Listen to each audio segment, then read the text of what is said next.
오늘 말씀 누가복음 23장 39절에서 43절 말씀을 중심으로 가상칠언 두 번째 말씀으로 내가 진실로 내게 이르노니 오늘 내가 나와 함께 낙원에 있으리라. 주님과 함께 거하는 곳이 낙원이다 라는 제목으로 말씀을 드리려고 합니다. 갈보리 골고다 언덕 그 십자가 위에서 예수님께서 외친 7마디라 그래서 가상칠언이라고 하는데요. 일언은 지난주에 말씀드린 것처럼 아버지 저들을 사하여 주옵소서 자신들이 하는 일을 알지 못함이니이다. 이 말씀이었고 오늘 두 번째 말씀은 43절 말씀에 내가 진실로 내게 이르노니 오늘 내가 나와 함께 낙원에 있으리라. 여기 낙원 우리가 보통 파라데이스 이렇게 이야기하는데요. 파라데이소스, 정원 이런 의미가 있어서 낙원 그러면 어떤 이미지가 생각나요? 에덴 동산이 생각나요. 죄가 들어오기 이전에 에덴 동산 그곳은 어떤 곳이었습니까? 하나님과 교제하는 것이고 이곳엔 생명 또 생명과 생명수 또 생명의 떡 또 우리 하나님과 동행하고 교제하는 곳 이런 곳이 에덴 동산이었고 여기 낙원이 이런 곳이라는 거예요. 사도 바울이 이런 고백을 한 적이 있습니다. 고린도 후서 12장 2절 말씀에 내가 그리스도 안에 있는 한 사람을 아노니 14년 전에 저가 셋째 하늘에 이끌려 간 사람이라 저가 몸 안에 있었는지 몸 밖에 있었는지 나는 모르거니와 하나님께서는 아시느니라. 저가 낙원으로 이끌려 가서 표현할 수 없는 말을 들었으니 사람에게 말해서는 안 될 말이로다. 사도 바울이 환상 중에 경험한 곳 셋째 하늘이라고도 하고 또 낙원이라고 이렇게 표현을 했습니다. 유대적인 관점에서 셋째 하늘은 우리가 보는 보통 공중 이걸 첫째 하늘이라고 그러거든요. 이런 것처럼 셋째 하늘은 주님 계신 천상을 말합니다. 이곳을 또 낙원이라 했고 성경 여러 표현을 보면 아브라함 품이라고도 하고 또 새 예루살렘이라고도 한 곳 이곳이 바로 이곳이에요. 로마 카톨릭 천주교처럼 죽어서 중간지대에 가는 연옥과 같은 그런 곳이 아닙니다. 주님 계신 곳 낙원이죠. 주님 계신 곳 아브라함의 품이죠. 주님 계신 곳 저 천국이죠. 하나님 나라의 왕국이죠. 하나님 왕국이죠. 이런 곳이 이런 여러 가지의 표현을 통해서 주시는데 오늘 말씀은 낙원이라. 이곳이 바로 주님 계신 곳이라. 이곳에 주님과 같이 있을 것을 약속받은 사람이 누구예요? 지금 십자가에 지금 못 박혀 죽어가는 한 강도예요.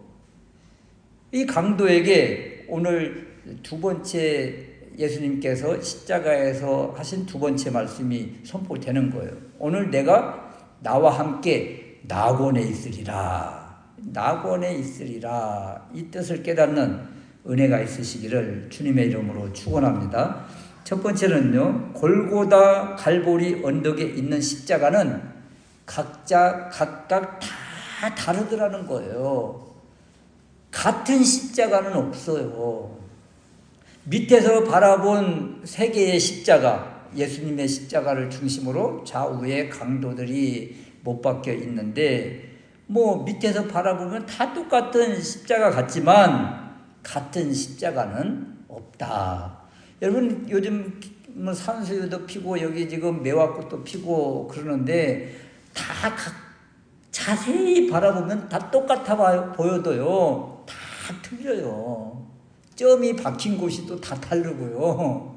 이런 것처럼 똑같아 보이는 꽃들도 다 다른 것처럼 갈보리 언덕 위의 십자가도 다 다르다 이런 거예요. 예수님의 십자가에는 38절 말씀에 보면 이 사람은 유대인의 왕이라고 쓴 패가 붙어 있다. 그래서 예수님의 십자가는 어떤 십자가예요? 왕의 죽음을 상징하는 왕의 십자가잖아요. 왕이 지금 달려 있다는 뜻 아니겠습니까? 더군다나 요한복음 19장 20절에는 이 유대인의 왕이라고 쓴 이 패에 어떻게 되어 있는가 하면 빌라도가 패를 써서 십자가 위에 붙이니 나사렛 유대인의 왕이라. 많은 사람들이 이 패를 읽는데 히브리어와 또 로마와 헬라말로 기록되었더라. 왜 이렇게 여러 가지의 말로 이렇게 세계 공통어를 다 여기에다가 기록을 했을까요? 우리 주님의 십자가는 세계의 왕이다. 우주의 왕이시다. 이 표현을 지금 하고 있는 것입니다. 그러니까 예수님의 십자가는 세계의 왕이 지금 박혀있는 십자가. 그러니까 똑같은 십자가일지라도 다르지요. 이에 반해서 좌우편에서 십자가에 매달려 죽어가는 이들은 또 누구예요? 누가복음 23장 32절 말씀에 보니까 또 다른 두 죄수도 사형을 받게 되어 두 죄수도 십자가에 못 박고, 그러니까 예수님을 좌우로 있는 이 사람들의 십자가는 죄수의 십자가예요. 사형받은 죄수. 마가복음 15장 27절 말씀에는 그냥 죄수라 하지 않고 강도 두 사람을 예수님과 함께 십자가에 못 박으니 한 사람은 예수님의 우편에 한 사람은 좌편에 있더라. 분명하게 이 두 죄수는 어떤 사람이었는가? 어떤 죄를 지었는가? 강도라. 이렇게 성경이 표현을 해요. 그러니까 죄수의 십자가, 강도의 십자가와 이 왕의 십자가 똑같습니까? 다르지요. 그러면 두 강도의 십자가는 그러면 똑같아요? 똑같이 죄수고 강도라고 표현을 했으니까 똑같을까요? 오늘 39절 말씀에 보면 이 두 강도도 십자가가 똑같아 보이지만 다 다르다는 거예요. 39절 말씀에 달린 죄수 중 한 사람은 예수님을 비방하기를 네가 그리스도가 아니냐, 너와 우리를 구원하여라 비웃고 조롱한 반면에 한편의 강도는 40절 말씀에 한 사람은 그 사람을 꾸짖어 가르되 내가 같은 유죄 판결을 받고서도 하나님을 두려워하지 않느냐, 하나님을 두려워하지 않느냐 하면서 잘못을 뉘우치고 회개하며 하나님을 두려워하는 모습의 강도의 모습을 보이고 있는 거예요. 똑같이 강도 같지만 한편의 강도는 예수님을 조롱하고 비웃고 한편의 강도는 하나님을 두려워하는 모습을 지금 보이고, 그러면서 예수님을 비방하는 그를 향해서 책망하는 꾸짖는 그런 모습이니까 똑같이 두 사람이 죄수고 강도 같지만 다르잖아요. 지금 밑에서 바라본 이 사형수들 다 똑같이 보여요. 강도처럼 다 두 사람 다 강도니까 강도로 보이고 죄수로 보여요. 그럼 똑같아요. 그렇지만 자세히 보니까 한 사람은 여전히 죽어가면서도 예수님을 조롱하고 비방하고, 한 사람은 죽어가면서 이 사람은 그런 분이 아니야 하면서 오히려 예수님을 조롱하는 사람을 책망하는 이런 모습, 그러면서 예수님께 자신의 인생을 이렇게 맡기는 그런 요청을 하는 이런 사람으로 바뀌더라는 거예요.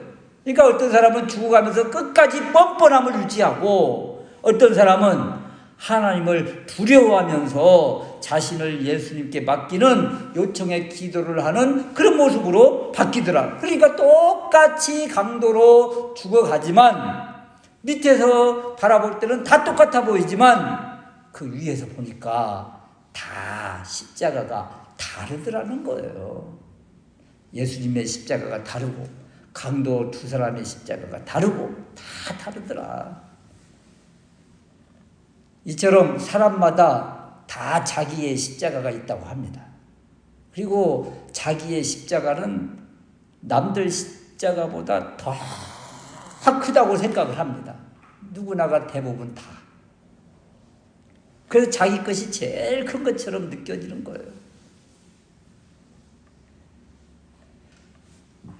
오래전에 들은 옛날에 참 처음 신앙생활할 때 들었던 예화들인데 그때 십자가 설교를 참 많이 하셨지요. 이 십자가 예화들도 그때 다 나온 것들인데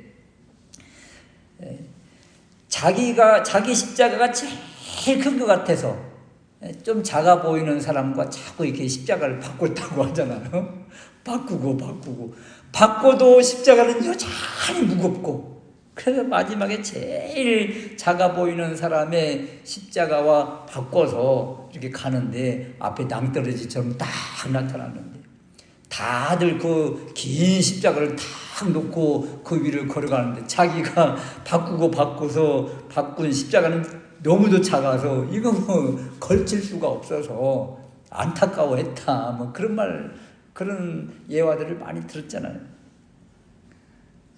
어떤 자매가 그랬답니다. 정말 너무도 힘들게 신앙생활을 해서 주님 제 삶이 너무도 힘들어요. 이렇게 하소연하는 기도를 드리던 어느 날 꿈속에 자기가 그 커다란 십자가를 무겁게 막 끌고 가는 그런 꿈을 꿨다는 거예요. 옆에 그렇게 끌고 가다가 예수님을 딱 만난 거예요. 꿈에. 그래서 예수님께 간청을 했대요. 예수님, 주님은 목수시잖아요. 그러니까 이 십자가 잘라주실 수 있으시죠. 그래서 그랬더니 그렇게 간청을 했더니 주님이 이렇게 딱 십자가를 잘라주셨대요. 근데 이것도 크고 무거워서 더 잘라주시면 안 될까요? 그래서 3번이나 요청을 했더니 3번 다 우리 주님이 이렇게 십자가를 잘라주셨대. 그래서 이제 작은 십자가를 이렇게 들고 이제 털털털 가는데 앞에 요단강이 딱 나타났다는 거예요. 그래 많은 사람들은 또 자기 십자가를 다 걸쳐놓고 그걸 다리 삼아서 다 요단강을 건너가는데 자기의 십자가는 요만해가지고 걸칠 수도 없고 그래서 팍팍 울다가 딱 깼더니 꿈이었더라. 그래서 다시는 그 십자가 잘라달라고 이렇게 기도하지 않고 그 십자가를 묵묵히 이렇게 감당을 했다. 그런 설교를 우리가 많이 들었거든요. 자기 십자가가 다 있다는 거예요. 내 십자가. 아무리 남의 십자가, 남의 떡이 작아 보이지만 그런 것 아닙니다. 각자가 짊어지고 간 그 십자가는 본인들에게는 다 크고 힘들고 무거운 십자가라. 마가복음 8장 34절 말씀에 보면 아무든지 나를 따라오려거든 자기를 부인하고 자기 십자가를 지고 나를 따를 것이니라. 우리 각자에게 주신 십자가가 있다. 그 십자가를 묵묵히 불평하지 아니하고 원망하지 아니하고 믿음으로 감당하는 우리 모두가 될 수 있으시기를 바랍니다. 두 번째는요, 주님께 요청한 그 한편 강도의 믿음을 한번 보자 이런 거예요. 41절 말씀에 우리는 우리가 행한 일에 상당한 보응을 받는 것이니 이에 당연하거니와 이 사람이 행한 것은 옳지 않은 것이 없느니라. 이 강도가 강도에게 지금 하는 말이잖아요. 우리가 행한 일에 상당한 보응을 받는다. 이것은 자신들이 잘못한 죄의 무게, 자신들이 사형 온도를 받고 십자가를 지고 십자가에 죽어야 하는 이 무게를 안다는 거예요. 자기 죄를 깨달았다는 거예요. 내가 이 무거운 이 십자가형을 받는 것 마땅해. 나 죽어 마땅해. 이렇게 십자가 위에서 자신의 죄를 지금 고백하고 있는 것과 똑같아요. 우리는 십자가형의 사형이 마땅하지만 그렇지만 예수님은 그렇지 않다. 예수님의 무죄를 지금 이 사람이 주장하고 있는 거예요. 이 강도가. 이 사람이 행한 것은 옳지 않은 것이 없느니라. 이것이 바로 예수님의 죄가 없으신 이것을 지금 선언하는 것인데, 예수님은 죄가 없으신데 우리의 죄를 다 짊어지시고 대신 죽어주시는 것, 이것이 바로 예수님의 십자가 아닙니까? 죄를 감당해 주시는 것인데, 이것을 지금 조금이나마 행악자인 이 강도이며 죄수가 지금 주장하고 있는 거예요. 밑에서 지금 많은 유대인들, 대제사장과 바리새인과 서기관들은 예수님을 막 죽이라 하고, 로마 재판에서는 예수님을 사형 언도까지 했는데, 강도가 예수님은 죄가 없다고 무죄를 지금 변호하고 있는 것과 똑같습니다. 여기 41절 후반절에 이 사람이 행한 것은 옳지 않은 것이 없느니라, 옳지 않다는 이 표현은 본래 제 자리가 아닌 이런 뜻의 단어예요. 그러니까 강도의 죄를 뉘우친 이 사람은 지금 예수님이 있어야 할 자리가 여기가 아니라, 여기는 죄수의 자리니까 죄 있는 사람이 있어야 될 자리지만 예수님의 자리는 이 자리가 아니야. 의로우신 분이기 때문에, 죄가 없으신 분이기 때문에 의로운 자리에 계셔야 되는데 지금 여기에 와 있는 거야. 이렇게 지금 이 강도가 예수님의 죄 없으심을 선언하고 있는 거예요.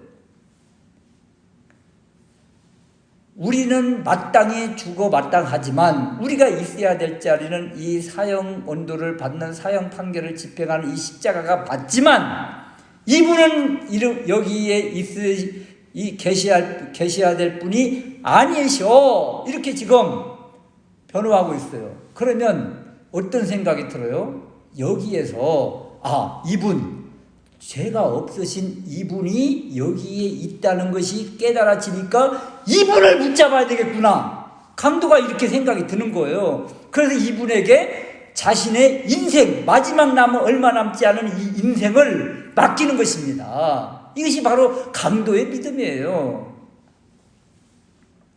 42절 말씀에 이르되 예수님, 주님의 왕국에 임하실 때에 저를 생각하소서. 그러면 이 예수님은 지금 죄수로서 사형 판결을 받고 사형이 집행되고 있는 십자가 위에인데, 이 강도가 뭐라고 그래요? 주님의 왕국에 임하실 때에. 그러면 이 주님은 어디 가신다는 거예요? 이따가 왕국에 가신다는 거잖아요. 주님 나라, 주님 왕국에. 그래서 자신을 지금 주님께 맡기고 요청하는 거죠. 저도 주님 계신 곳에 가고 싶어요 하면서 지금 주님을 붙잡고 있는 거예요. 주님을 붙잡는 믿음, 이 십자가 위에서 말입니다. 얼마 남지 않는 이 시간에 이 사람은 예수님을 바로 본 것입니다. 이것이 바로 이 사람의 믿음인 거예요. 그런데 이 강도의 믿음이 얼마나 대단한가. 자신과 똑같이 십자가에서 죽어가는 예수님이잖아요. 이런 사람에게서 무슨 선한 능력이 나타나겠어요? 무슨 의가 나타나겠어요? 나하고 별반 다를 바가 하나도 없는데, 그럼에도 불구하고 이 자신과 똑같이 죽어가는 십자가 위에서 주님의 의로움을 본 겁니다. 어떻게 가능할까요? 사람이 믿어야 되겠다 해서 믿어지는 것이 아닙니다. 하나님이 은혜를 주신 거예요. 이 강도에게 은혜를 주셔서 열린 마음을 또 눈을 열어 보게 하니까 이렇게 주님을 보는 은혜가 있게 되었다. 이 사람 원래는 말이에요. 마가복음 15장 32절에 보면 대제사장들과 서기관들이 함께 예수님을 희롱하기를 저가 남은 구원하였으되 자기는 구원할 수 없도다. 이스라엘의 왕 그리스도가 지금 십자가에서 내려와 우리로 하여금 보고 믿게 할지어다. 이 밑에 있는 사람들이 그리스도이거든. 내려와서 한번 우리에게 믿게 해. 이렇게 조롱하고 있는데, 이때 말이에요. 함께 십자가에 못 박힌 자들도, 그러니까 뭐 우편 좌편 상관없이 이 강도 두 명 다 똑같이 십자가에 못 박힌 자들도 예수님을 욕하더라. 예수님 좌우편에 못 박힌 두 강도도요, 처음에는 똑같이 예수님을 비방했어요. 그런데 어느 순간에 그 한편의 강도가 갑자기 바뀌었어요. 그리고 다른 강도를 향해서 아니야 하면서 책망하고 꾸짖고, 그리고 이 예수님을 향해서 자신의 인생을 맡기고 있는 것입니다. 자신의 영혼을 맡기는 거예요. 처음에는 이 사람도 예수님을 비방했었어요. 그러다가 예수님을 바로 보기 시작한 거예요. 어떻게 가능해요? 우리 하나님께서 이 사람의 마음을 열어주신 거죠. 그리고 보게 하신 거죠. 그러니까 그 얼마 남지 않는 그 사형이 집행되는 그 현장에서 마음이 돌이켜지더라, 이런 거죠. 사실 이런 사람들이 많습니다. 그냥 끝까지 완고하게 주님을 거부하다가 마지막에 이렇게 다 돌이키는 사람들. 하나님의 은혜 아니고는 설명할 수가 없는 거예요, 이런 것들은. 그런데 이런 두 강도의 모습이 사도행전에 보면 똑같은 두 사람의 그 모델들이 또 나옵니다. 끝까지 예수님을 비방한 강도의 모습이 있는데, 사도행전 7장 54절 이하에 보면 스데반이 예수님을 향해서 구약에서부터 우리 주님을 증거하기 시작했는데, 이때 스데반의 말을 들은 그 많은 사람들이 마음에 찔림을 받습니다. 마음에 찔림을 받으면 어떻게 하죠? 돌이키라는 뜻이잖아요. 그런데 역으로 마음에 찔림을 받고 이를 갈면서, 여기에서 이를 갈았다, 이 표현이 짐승에게 적용하는 그런 표현이에요. 짐승들이 사납게, 맹수들이 서로 싸울 때 막 이를 으르렁거리는 이런 표현이라고요. 그러면서 큰 소리를 지르며 귀를 막고 일제히 그에게 달려들어 성 밖으로 내치고 돌로 쳐서 스데반을 죽이는 모습으로 나와요. 그러면 이 사람들이 마음에 찔림을 받았어요. 그런데 행동은 더 악한 모습으로 이렇게 나타난 거예요. 한편의 강도 가운데 그 예수님을 향해서 끝까지 비방하고 희롱한 사람과 똑같은 모습이잖아요, 지금.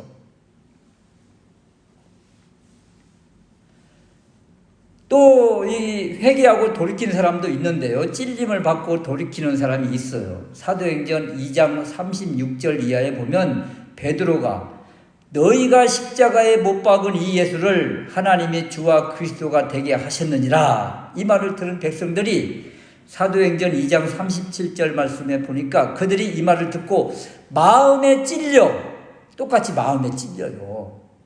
마음에 찔려 베드로와 다른 사도들에게 물어 이르되 형제들아 우리가 어찌할꼬. 그랬더니 베드로가 회개하고 돌이켜 주님을 믿으면 하나님이 성령을 선물로 주신다. 그래서 성령님을 선물로 받죠. 그래서 똑같은 메시지를 전했는데 똑같이 예수님이 메시지를 전하셔요. 어떤 메시지요? 첫 번째 말씀을 주셨잖아요.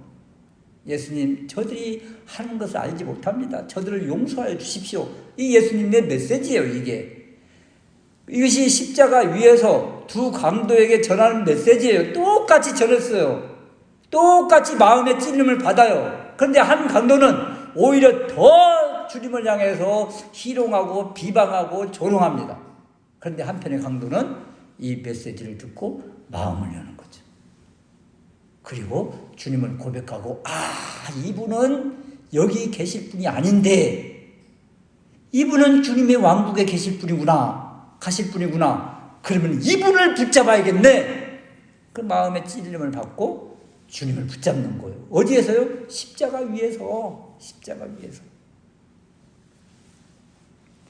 그 똑같은 메시지를 듣고 어떤 사람은 돌아오고 어떤 사람은 돌아오지 않고, 이 어떻게 가능할까요? 왜 이렇게 다를까요?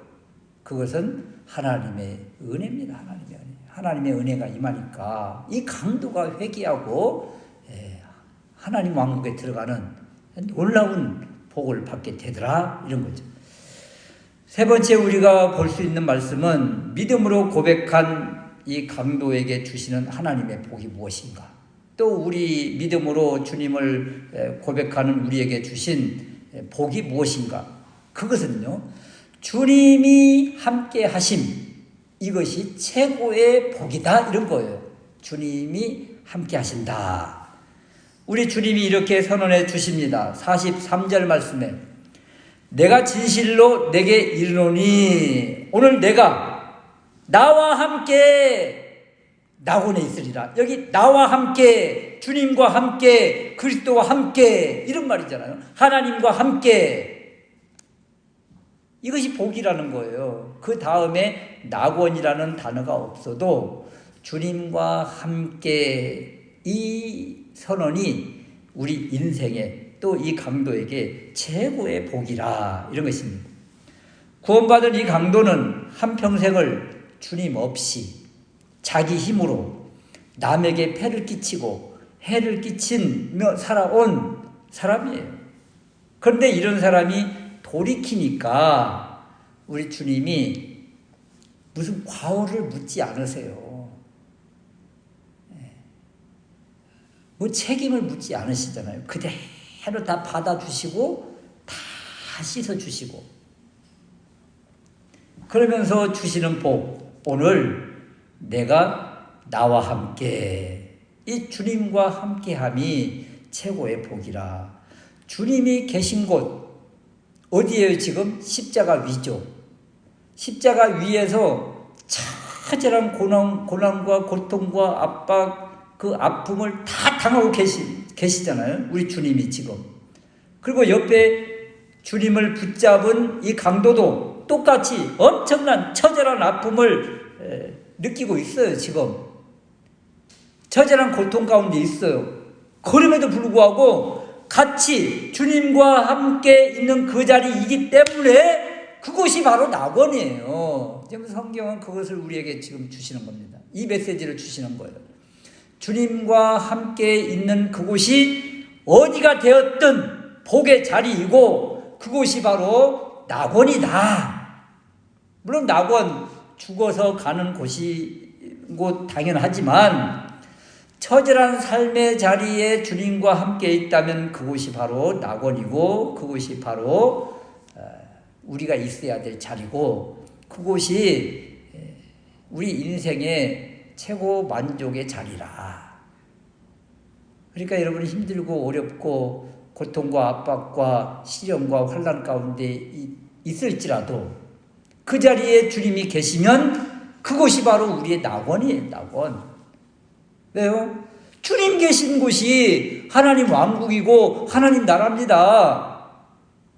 그러니까 그 자리에 내가 육신으로 좀 어렵고 힘들지만 주님과 함께 있으니 더 이상 뭘 바라겠느냐고요. 그 말씀을 지금 이 십자가 위에서 우리에게 주시는 메시지라.